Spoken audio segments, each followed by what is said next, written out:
Bientôt une semaine que les 6300 habitants de Sainte-Pazanne trouvent leur piscine porte close. C'est compliqué quand on a calé les sports pour les enfants début d'année surtout. J'ai ma femme qui est inscrite, hein. Donc du coup elle peut plus profiter des activités, tout ce qui va être aquagym. Débordée par les prix de l'énergie, l'entreprise qui gère cette piscine publique a décidé de la fermer, comme une trentaine d'autres en France.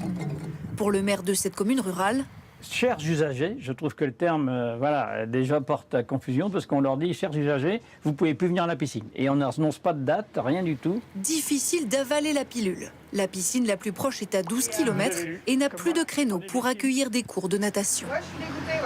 Il y a 130 000 entrées dans cette piscine, dont 30 000 entrées par an pour les scolaires. Donc l'apprentissage de la nage, pour moi, c'est quelque chose de vital. Et donc tous les scolaires sont aussi victimes de cette décision. Cette situation aurait-elle pu être évitée? Pour les piscines, la crise énergétique est un coup de grâce. Le Covid avait déjà fait chuter leurs recettes de 60%. Alors en plus, des piscines fermées depuis des années, trop chères à entretenir.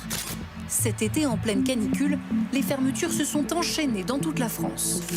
Et une commune a particulièrement fait parler d'elle, Avignon. La ville du Sud-Est a temporairement fermé 4 de ses 5 piscines municipales. Voici l'une d'entre elles, ou plutôt, ce qu'il en reste. On voit le bassin là sur notre droite, donc le bassin qui va faire l'objet d'une réhabilitation complète. Seul le bassin et les murs porteurs ont été conservés. Tout le reste sera reconstruit. On avait l'apparition d'infiltration et au niveau du traitement d'eau aussi, qui n'était plus au standard d'aujourd'hui. Dans le cas précis, en fait, on est sur un objectif de diviser par 4 les consommations d'eau sur la piscine Jean-Clément. Facture de cette rénovation, 4,5 millions d'euros. De coûteux travaux auxquels beaucoup de communes ne pourront pas échapper. En cause, le plan 1000 piscines, lancé en grande pompe à la fin des années 60. Le gouvernement Pompidou souhaite faire des petits Français de meilleurs nageurs. En une décennie, près de 700 bassins sont construits partout en France. Résultat, une piscine sur 2 a aujourd'hui plus de 30 ans. Tranquille, je suis tranquille. Et c'est tout le problème. Alors elle date de quand cette piscine par exemple? Donc elle a été construite dans les années 60, donc à un moment où les questions énergétiques étaient beaucoup moins prégnantes qu'aujourd'hui.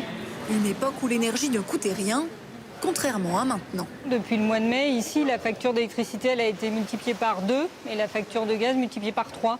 Voilà. Donc ça montre aussi toute l'importance quand on fait de la réhabilitation d'équipements piscines, de pouvoir essayer d'être moins tributaire des énergies fossiles, dont on voit qu'elles sont très coûteuses.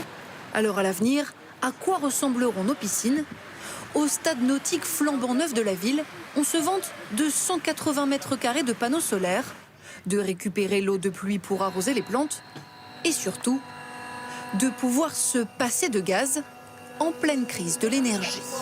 Alors, ce système, qui s'appelle une pompe à chaleur, nous a permis cet été notamment de ne pas consommer de gaz, de ne pas faire fonctionner nos chaudières à gaz, qui sont là en complément uniquement quand il fait très froid en hiver, pour pouvoir produire la chaleur de la piscine.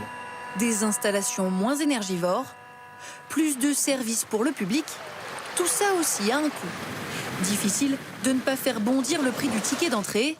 Ici, il est la plupart du temps fixé à 8 €, 2,50 € dans les autres piscines de la ville.